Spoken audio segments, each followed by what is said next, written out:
Hi hello' তোমালোক কেনে আছা? সব ঠিকে চলি আছে না? বায়োলজি পাৰ্টটো ভাল লাগিলে নাই? হা অৱশ্যই ভাল লাগিছে। তোমালোকৰ কাৰণে ইমান কষ্ট কৰি আমি বনাই আছো, আমাৰ পুৰা টিম কষ্ট কৰি আছে তোমালোকৰ কাৰণে। কি কাৰণে ইমান কষ্ট কৰি আছে? যাতে তোমালোকৰ ৰিজাল্টটো ভাল হয়, হয় নে নহয়? তো ফাৰ্ষ্ট পাৰ্টটো মই কি বনাইছো? বায়োলজি বনাইছি। এতিয়া মই কি লৈ আহিছো? ফিজিক্স লৈ আহিছো। ইয়াৰ পিছত মই কি বনাম তোমালোকৰ কাৰণে? কেমিষ্ট্ৰি বনাই দিম।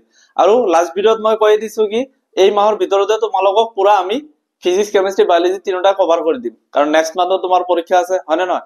টাইম ইমান ওয়েষ্ট নকৰো আমি। তো আজি চোৱা কি লৈ আহিছো, মোষ্ট ইম্পৰ্টেন্ট টপিক। কিহৰ কাৰণে? সেৱা বৰ্ডৰ কাৰণে। ফৰ ক্লাছ 10 পাৰ্ট কোনটো পাৰ্ট হয়? ফিজিক্স পাৰ্ট হয়, ঠিক আছে? তো টাইম ওয়েষ্ট নকৰি আৰম্ভ কৰি দিও।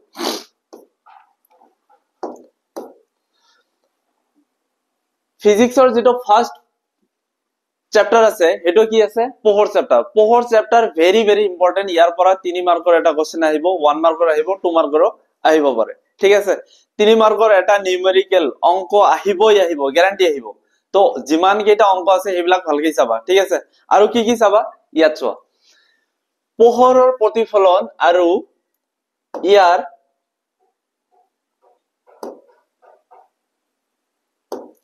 পোহৰৰ প্ৰতিফলন আৰু ইয়াৰ সূত্ৰ। পোহৰৰ প্ৰতিফলন কাক বলে? ইয়াৰ আৰু ইয়াৰ সূত্ৰ দুটা কি কি? দুটা সূত্ৰ আছে, হয় নে নহয়? আৰু কি চাবা, সমতল দাপনৰ দ্বাৰা প্ৰতিবিম্ব গঠন। সমতল দাপনে কেনেকৈ প্ৰতিবিম্ব গঠন কৰে, তাতে কি কি হয়, ঠিক আছে? অবজেক্ট ডিস্টেন্স, যেটো প্ৰতিবিম্বৰ দূৰত্ব, আৰু কি সমতল দাপনত কি হয়? লক্ষ্যবস্তুৰ দূৰত্ব প্ৰতিবিম্বৰ দূৰত্ব সমান হয়, লক্ষ্যবস্তুৰ আকাৰ প্ৰতিবিম্বৰ আকাৰ সমান হয়, হয় নে নহয়? আৰু সমতল দাপনে গঠন কৰা প্ৰতিবিম্বৰ প্ৰকৃতি কেনেকুৱা হয় সেইটো চাই লবা, ঠিক আছে? এতিয়া চোৱা, দাপন দাপন কেই ধৰণৰ হয়? অবতল দাপন আৰু উত্তল দাপন। অবতল দাপন কাক বলে, উত্তল দাপন কাক বলে? অবতল দাপনে কেনেকুৱা প্ৰকৃতিৰ প্ৰতিবিম্ব গঠন কৰে, উত্তল দাপনে কেনেকুৱা প্ৰকৃতিৰ প্ৰতিবিম্ব গঠন কৰে, ঠিক আছে? যাতে ডিফাৰেন্সও লিখিব পাৰা, পাৰ্থক্য যদি আহে পাৰ্থক্য লিখিব পাৰা, এনেকৈ কৰিবা। নেক্সট কি, মেৰু মুখ্য ফকাস ভাঁজ কেন্দ্ৰ ফকাস দৈৰ্ঘ্য ভাঁজ ব্যাসাৰ্ধ। ইয়াৰ পৰা 1 মাৰ্কৰ এটা ডেফিনেশন আহিব লাগে, ঠিক আছে? এটা ডেফিনেশন আহিব পাৰে। এইকেইটা মেৰু কাক বলে, মুখ্য ফকাস কাক বলে, ভাঁজ কেন্দ্ৰ কাক বলে, ফকাস দৈৰ্ঘ্য কাক বলে, আৰু ভাঁজ ব্যাসাৰ্ধ কাক বলে। নেক্সট কি আছে, ফকাস দৈৰ্ঘ্য আৰু ভাঁজ ব্যাসাৰ্ধৰ মাজত সম্পৰ্ক কি? সম্পৰ্কটো তো জানা, হয় না? r = 2f। এই ফৰ্মুলাৰ পৰা এটা এমসিকিউ পাবা, গ্যারান্টি পাবা, ঠিক আছে? r = 2f। তোমাক কি দিয়া থাকিব? হয়তো ভাঁজ ব্যাসাৰ্ধ দিয়া থাকিব, ফকাস দৈৰ্ঘ্য ওলাব লাগিব, নহলে তোমাক কি দিয়া থাকিব? ফকাস দৈৰ্ঘ্য দিয়া থাকিব, তোমাক কি ওলাব লাগে? ভাঁজ ব্যাসাৰ্ধ ওলাব লাগে, হয় না? ইয়াৰ পৰা এটা কোশ্চেন গ্যাৰান্টি পাবা, 100% পাবা, ঠিক আছে? নেক্সট চোৱা, অবতল দাপন আৰু উত্তল দাপনৰ প্ৰতিবিম্ব গঠন। অবতল দাপনে কেনেকুৱা প্ৰতিবিম্ব গঠন কৰে, উত্তল দাপনে কেনেকুৱা প্ৰতিবিম্ব গঠন কৰে? ইয়াত কি আছে, অবতল দাপনত টোটাল কেইটা কেস আছে? 6টা কেস আছে। যদি আমি লক্ষ্যবস্তু অসীমত রাখো কেনেকুৱা হব, লক্ষ্যবস্তু অসীম আৰু ভাঁজ কেন্দ্ৰৰ মাজত ৰাখো কেনেকুৱা হব, তাৰপিছত ভাঁজ কেন্দ্ৰত ৰাখিলে কেনেকুৱা হব। টোটাল এনেকুৱা কেইটা কেস আছে? 6টা কেস আছে। আৰু উত্তল দাপনত কেইটা কেস আছে? 2টা কেস আছে, ঠিক আছে? তোমালোকৰ এনসিআৰটি বুকত কি এটা টেবল ফৰ্মতো দিয়া আছে। এই টেবল ফৰ্মটো ভালকে চাবা, ইয়াৰ পৰা কোশ্চেন হ'ব লাগে, 1 মাৰ্কৰ এটা কোশ্চেন হ'ব লাগে, 99% চান্স আছে, ঠিক আছে? নেক্সট অবতল দাপন আৰু উত্তল দাপনৰ ব্যৱহাৰ। অবতল দাপনৰ ব্যৱহাৰ কি, উত্তল দাপনৰ ব্যৱহাৰ কি? এইটো যে স্লাইড আছে না, ইয়াৰ পৰা যদি তোমালোক মিনিমাম এটা কোশ্চেন নোপোৱা, মই টিচিং প্ৰফেশন এৰি দিম। লাষ্ট ভিডিঅটো মই কৈছো, টপিক দি মই কৈ আছিলো যে এই টপিকত যদি কোশ্চেন নোপোৱা মই টিচিং প্ৰফেশন এৰি দিম। আজিও কৈ আছো, এই স্লাইডত যিকেইটা টপিক দিছো ইয়াৰ পৰা যদি কোশ্চেন নাহে মই গোটেই জীৱনৰ কাৰণে টিচিং প্ৰফেশন এৰি দিম। ইয়াতকৈ বেছি মই কি কৰিব ক'ব পাৰি? চোৱা, নেক্সট কি কৰিব লাগে? পোহৰৰ পৰা বিবৰ্ধন। বিবৰ্ধন কাক বলে? ইয়াৰ ফৰ্মুলা আছে, হয় নে নহয়? বিবৰ্ধন কাক বলে? বিবৰ্ধনৰ ফৰ্মুলাটো চাবা, m = কি -v/u h'/h, হয় নে নহয়? এটা বিবৰ্ধনৰ ফৰ্মুলা। আৰু কাক বলে তো পঢ়ি লবা। নেক্সট কি, পোহৰৰ প্ৰতিসৰণ আৰু ইয়াৰ সূত্ৰ। যেনেকুৱা পোহৰৰ প্ৰতিফলন কাক বোলে আৰু ইয়াৰ সূত্ৰ দুটা আছিল তেনেকুৱাই কি পোহৰৰ প্ৰতিসৰণ কাক বোলে আৰু ইয়াৰ সূত্ৰ দুটা কি এইটো পঢ়ি লবা নেক্সট কি আছে উত্তল আৰু অবতল লেন্স এইটো দাপনটো নাই দাপনটো আগতে পঢ়িছো এইটো কি লেন্স হা উত্তল আৰু অবতল লেন্স তাৰ পিছত কি উত্তল আৰু অবতল এইটো লেন্স উত্তল আৰু অবতল লেন্সৰ দ্বাৰা প্ৰতিবিম্ব গঠন উত্তল আৰু অবতল লেন্সে কেনেকুৱা প্ৰতিবিম্ব গঠন কৰে তোমালোক জানা যে অবতল দাপন কাৰ লগত মিল থাকে উত্তল লেন্সৰ লগত যেনেকুৱা অবতল দাপনত কেইটা কেছ আছিল 6টা তেনেকুৱা উত্তল লেন্সত কয়টা কেছ আছে 6টা যেনেকুৱা উত্তল দাপনত কেইটা কেছ আছিল 2টা তেনেকুৱা অবতল লেন্সত কেইটা কেছ থাকিব 2টা ইয়াতো টেবিল ফৰ্মত দিয়া আছে তোমালোকৰ এনচিইআৰটি বুকত চাই লবা তাৰ পৰাও কোশ্চেন হ'ব পাৰে তাৰ পিছত কি আছে প্ৰতিসৰণাংক ঠিক আছে প্ৰতিসৰণাংক কাক বলে আৰু পৰম প্ৰতিসৰণাংক কাক বলে ঠিক আছে ইয়াৰ পৰা এটা 1 মাৰ্কৰ নিউমেৰিকেল বনাব পাৰে প্ৰতিসৰণাংকৰ ফৰ্মুলা আছে 1 মাৰ্কৰ নিউমেৰিকেল অংক ঠিক আছে নেক্সট লেন্সৰ ক্ষমতা ইয়াৰ পৰা যদি 100% কোশ্চেন হ'ব লেন্সৰ ফৰ্মুলা কি আছিল p = 1/f হয় নে নহয় ইয়াৰ পৰা যদি কোশ্চেন আহে লেন্সৰ ক্ষমতাৰ পৰা যদি কোশ্চেন নাহে তেনেহলে মই টিচিং প্ৰফেশন এৰি দিম গোটেই জীৱনৰ কাৰণে কেতিয়াও নকৰাও মানে টিচিংত নাথাকোৱে মই না খাই মৰি যাম ঠিক আছে খোৱা বোৱাৰ কাৰণে একো নাই মই মৰি যাম কিন্তু টিচিং নকৰো মই যদি কোশ্চেন নাহে লেন্সৰ ক্ষমতাৰ পৰা লেন্সৰ ক্ষমতা কাক বলে ইয়াৰ একক কি ঠিক আছে তোমাক ফোকাস দৈৰ্ঘ্য দিয়া থাকিব ক্ষমতা উলিয়াব লাগে ঠিক আছে এইবিলাক চাই লব নেক্সট কি নেক্সট চ্যাপ্টাৰ 11 ঠিক আছে চ্যাপ্টাৰ 11ত কি পঢ়িব লাগে চকুৰ অংশ আৰু ইয়াৰ কাৰ্য চকুৰ বহুত অংশ আছে হা ইয়াৰ প্ৰত্যেকটা অংশৰ কাৰ্য কি এইবিলাক চাবা চকুৰ উপযোজন ক্ষমতা কাক বলে এইটো ভেৰি ভেৰি ইম্পৰ্টেন্ট বহুতবাৰ কোশ্চেন আহিছে আৰু তোমালোক হেৰি কৰি চাবা টেস্ট পেপাৰ চাবা মানে ম্যাক্সিমাম ডিস্ট্ৰিক্টত কোশ্চেন পাই যাবা ঠিক আছে নেক্সট কি চকুৰ নিকট বিন্দু আৰু দূৰ বিন্দু ভেৰি ভেৰি ইম্পৰ্টেন্ট ইয়াৰ পৰাও চাবা বহুত ডিস্ট্ৰিক্টত কোশ্চেন পাই যাও তোমালোক দৃষ্টিৰ বিকাৰ আৰু তাৰ প্ৰতিকাৰ ঠিক আছে দৃষ্টিৰ বিকাৰ কি আছিল মায়োপিয়া হাইপাৰমেট্ৰোপিয়া আৰু প্ৰেছবায়োপিয়া এই যে পয়েন্ট আছে ইয়াৰ পৰা যদি কোশ্চেন নাহে আকৌ মই টিচিং প্ৰফেশন এৰি দিম মায়োপিয়া হাইপাৰমেট্ৰোপিয়া আৰু প্ৰেছবায়োপিয়া ইয়াৰ পৰা যদি কোশ্চেন নাহে মই টিচিং প্ৰফেশন এৰি দিম কোশ্চেন কি কেনেকৈ হ'ব পাৰে মায়োপিয়া কি হাইপাৰমেট্ৰোপিয়া কি প্ৰেছবায়োপিয়া কি মায়োপিয়াৰ কিহৰ কাৰণে হৈ আছে কাৰণ কি হাইপাৰমেট্ৰোপিয়া কিহৰ কাৰণে হৈ আছে প্ৰেছবায়োপিয়া কিহৰ কাৰণে হৈ আছে মায়োপিয়াক আমি কেনেকৈ সংশোধন কৰিব পাৰো হাইপাৰমেট্ৰোপিয়াক আমি কেনেকৈ সংশোধন কৰিব পাৰো প্ৰেছবায়োপিয়াক কেনেকৈ সংশোধন কৰিব পাৰো যিকোনো ধৰণৰ কোশ্চেন আহিব পাৰে ঠিক আছে ইয়াৰ পৰা কোশ্চেন নাহিলে মই টিচিং প্ৰফেশন এৰি দিম নেক্সট প্ৰিজমৰ মাজেৰে পোহৰৰ প্ৰতিসৰণ প্ৰিজমৰ মাজেৰে পোহৰৰ কেনেকৈ প্ৰতিসৰণ হয় ঠিক আছে নেক্সট বিচ্ছুৰিত কোণ কাক বলে এইটো ইম্পৰ্টেন্ট আছে হা তাৰ পিছত চাবা তৰংগৰ দৈৰ্ঘ্য কোন ৰঙত তৰংগৰ দৈৰ্ঘ্য সবতকে বেছি থাকে কোন ৰঙত কম থাকে এটো চাই লবা তাৰ পিছত কি আছে পোহৰৰ বিচ্ছুৰণ কাক বলে এটো ভেৰি ভেৰি ইম্পৰ্টেন্ট আছে চাই লবা ৰঙা ৰঙৰ পোহৰ আটাইতকৈ কম আৰু বেঙুনীয়া আটাইতকৈ বেছি কি হয় বেকা হয় ঠিক আছে ৰঙা ৰঙৰ পোহৰ আটাইতকৈ কি কম বেকা হয় আৰু বেঙুনীয়া আটাইতকৈ বেছি বেকা হয় ঠিক আছে রামধেনু কেনেকৈ গঠন হয় এটো ইম্পর্টেন্ট আছে সব টপিকে ইম্পর্টেন্ট তার ভিতরতো মই আৰু বেছি ইম্পৰ্টেন্ট দি আছো ঠিক আছে পোহৰৰ বিক্ষেপণ কাক বলে টিন্ডেল পৰিঘটনা কি এবিলাক এবাৰ চাই লবা ঠিক আছে নেক্সট কি আছে নেক্সট আছে বিদ্যুৎ এই চ্যাপ্টারটো মই নাজানো স্টুডেন্টৰ কিয় ইমান টাফ লাগে কিন্তু বিদ্যুৎ বহুত ইজি বিদ্যুৎ বহুত ইজি হয় কিয় তোমালোকৰ টাফ লাগে মই গমে নাপাও বহুত ইজি বহুত এবাৰ ভালকে চালে বহুত ইজি আৰু সিস্টেমেটিক ওয়েত পঢ়িব লাগে বিদ্যুৎটো মানে স্টেপ বাই স্টেপ পঢ়িব লাগে ঠিক আছে সো বিদ্যুৎ কি পঢ়িম এতিয়াও টাইম আছে পঢ়া মই তোমাক কৈ আছো লাস্ট ভিডিওত কৈ আছিলো যে এক্সামৰ কাৰণে যি কেইদিন আছে নাই এই কেইদিন কেনেকৈ পঢ়িব লাগে এইটো লাষ্ট ভিডিঅ'টো কৈ আছো, এবাৰ ফলো কৰি চাই লোৱা, ডেফিনেটলি তোমালোকৰ কাৰণে ভাল হ'ব।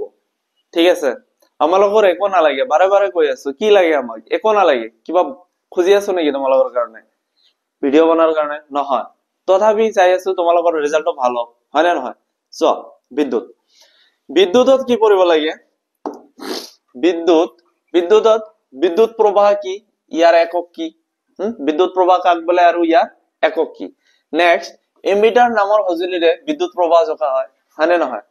আৰু ইয়াত এটা পইণ্ট, এমিটাৰ সদায় কি শ্ৰেণীবদ্ধ সজ্জাত কি কৰা হয়? শ্ৰেণীবদ্ধ সজ্জাত লগোৱা হয়। এমিটাৰ সদায় কি শ্ৰেণীবদ্ধ সজ্জাত লগোৱা হয়। আধানৰ একক কি, এটা পঢ়ি লবা। আৰু এই বিদ্যুতৰ ফৰ্মুলা কি? I equal to Q by T, হয় না? এই ফৰ্মুলাৰ পৰা সৰু সৰু কোৱেশ্চন দিব পাৰো 1 মাৰ্কৰ। তাৰ পিছত বিদ্যুৎ প্ৰবাহ কাক বলে, ইয়াৰ একক কি? ঠিক আছে, V equal to W by Q, এইটো কি বিদ্যুৎ বিভৱৰ ফৰ্মুলা। আৰু এটা এক্সট্ৰা ফৰ্মুলা আছে Q equal to NE, এইটো জানি লবা। ঠিক আছে, নেক্সট চাবা, ভল্টমিটাৰ নামৰ সঁজুলিৰে বিদ্যুৎ বিভৱ জোখা হয়। বিদ্যুৎ বিভৱ কোন সঁজুলিৰে জোখা হয়? ভল্টমিটাৰ। ঠিক আছে নহয়? আৰু ভল্টমিটাৰ সদায় কি সমান্তৰাল সজ্জাত লগোৱা হয়। যেনে এমিটাৰ কি সজ্জাত লগোৱা হয়? শ্ৰেণীবদ্ধ সজ্জাত। আৰু ভল্টমিটাৰ কি সজ্জাত লগোৱা হয়? সমান্তৰাল সজ্জাত। ঠিক আছে, নেক্সট চোৱা, 1 কুলম আধানত থকা মুঠ ইলেক্ট্ৰনৰ সংখ্যা কি আছে? 6.25 into 10 to the power, এইটো ইয়াত নহব, 10 to the power 18 electron power. ঠিক আছে, এই কোৱেশ্চনটো ডাইৰেক্ট এমসিকিউত আহে, বহুত ডিস্ট্ৰিক্টত আছে, তোমালোকৰ ফাইনালতো আহিব পাৰে। ঠিক আছে, কি 1 কুলম আধানত টোটাল কিমান ইলেক্ট্ৰন থাকে? এইটো 6, এক্সাক্ট নাম্বাৰটো হল 6.25 into 10 to the power 18। কৰবাত তোমালোক কি পাবা? 6 into 10 to the power 18, তাতে রাউন্ড ফিগার লৈছে। ঠিক আছে, নেক্সট ওহমৰ সূত্ৰ। ওহমৰ সূত্ৰ কি? V equal to IR। ঠিক আছে, তাৰ পিছত ৰোধ কাক বলে? ৰোধৰ একক কি? VI লেখ। ঠিক আছে, এই পয়েন্টটো পৰা এটা কোশ্চেন পাই যাবা তোমালোক 1 মাৰ্কৰ। ঠিক আছে, নেক্সট ৰোধক কি? ৰোধক কাক বলে? কি কি কাৰকৰ ওপৰত নিৰ্ভৰ কৰে? ৰোধক কি কি কাৰকৰ ওপৰত নিৰ্ভৰ কৰে? 4টা কাৰকৰ ওপৰত নিৰ্ভৰ কৰে। ইয়াৰ পৰা কি বনাব পাৰে? এমসিকিউ বনাব পাৰে। ঠিক আছে, ইয়াৰ পৰা কি বনাব পাৰে? এমসিকিউ বনাব পাৰে। ঠিক আছে, এতিয়া চোৱা, নেক্সট আমি কি পঢ়িম? নেক্সট আমি পঢ়িম ৰোধকতা। কি পঢ়িম? ৰোধকতা। আৰু ইয়াৰ একক। ৰোধকতা কাক বলে আৰু ইয়াৰ একক কি? ঠিক আছে, শ্ৰেণীবদ্ধ সজ্জাত ৰোধক। শ্ৰেণীবদ্ধ সজ্জাত ৰোধক আমি কেনেকৈ লগাও? আৰু ইয়াৰ ফৰ্মুলা আছে না, RS equal to R1 plus R2 plus R3, এনেকে যদি আৰু থাকে যাব। তাৰ পিছত কি? সমান্তৰাল সজ্জাত ৰোধক। সমান্তৰাল সজ্জাত ৰোধক, ইয়াৰ ফৰ্মুলা আছিল না 1 by RP equal to 1 by R1 plus 1 by R2 plus 1 by R3, এনেকৈ গৈ থাকিব। এতিয়া মই এটা এক্সট্ৰা এটা কোশ্চেন দি দিও, R1 আৰু R2 দুটা কি ৰোধক, আৰু ই কত আছে? সমান্তৰাল